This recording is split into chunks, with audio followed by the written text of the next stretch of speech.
versículos que nós vamos estudar hoje são do 36 ao 38, onde fala mais ou menos assim: havia uma profetisa chamada Ana, de idade muito avançada, filha de Fanuel, da tribo de Asser.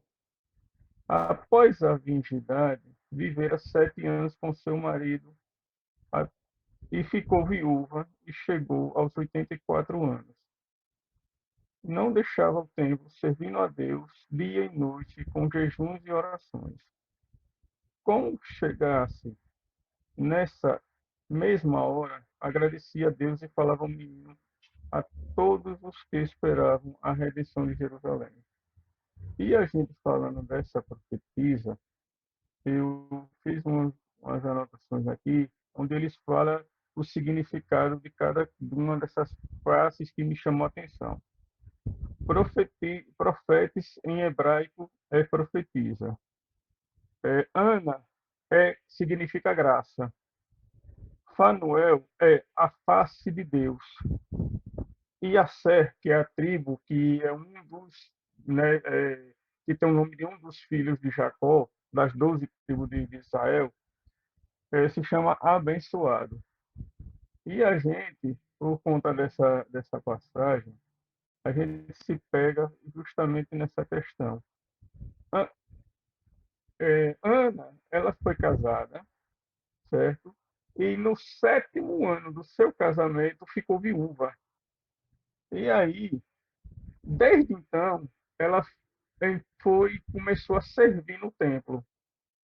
E de lá não saiu até o dia do seu desencarne. Juntamente com Simeão, que é o personagem que falamos anteriormente. Essa personagem também é muito importante na história e na passagem da vida do Cristo ao nosso mundo.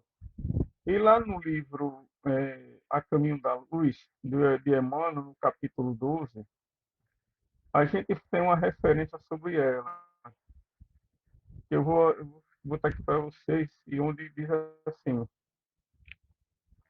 E eu tenho uma outra referência também que eu gostaria de dividir com vocês, que diz assim: Ana, bem como a personalidade sublimada de Maria, tem sido muitas vezes objetivo de observações injustas e maliciosas. Mas, na realidade, é que somente com o concurso daqueles mensageiros da Boa Nova, portadores da contribuição de fervor, crença e vida, poderiam Jesus lançar na terra os fundamentos da verdade inabalável. E é justamente essa questão. Por que que ele dá tanta importância a esses personagens, né? Como os pais do menino e tudo. No outro texto, lá no livro de Humberto Holder, né? Nosso Mestre, capítulo 8, ele tem um texto que eu achei interessante, principalmente pelo tema.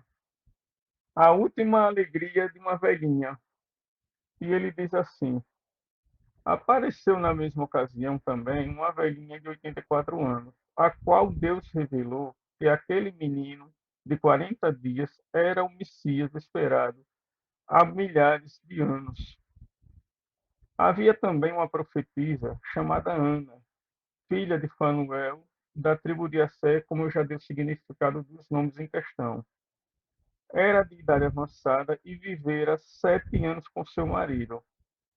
Depois da sua virgindade, viúva, contava 84 anos e não saía do templo, servindo a Deus em jejuns e orações.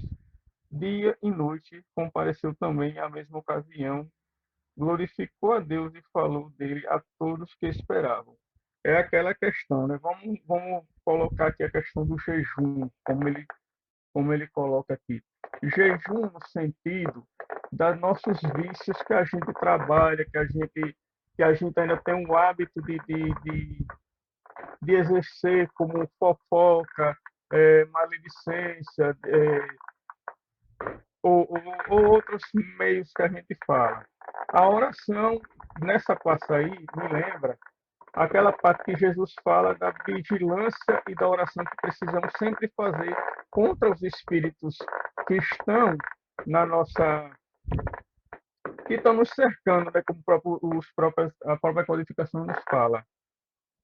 E no último trecho aqui, como ele fala dessa, e ela também foi uma das pessoas que foram responsáveis pela comunicação, pelo anúncio da chegada do mestre ao nosso convívio material.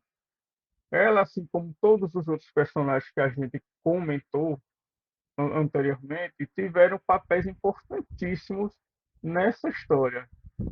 Tanto que Ana, como sendo uma mulher já de avançada idade, assim, acredito eu, como Simeão, só estavam esperando esse momento para, vamos dizer, entre aspas, se entregar a Deus no sentido do desencarne, como a gente conhece.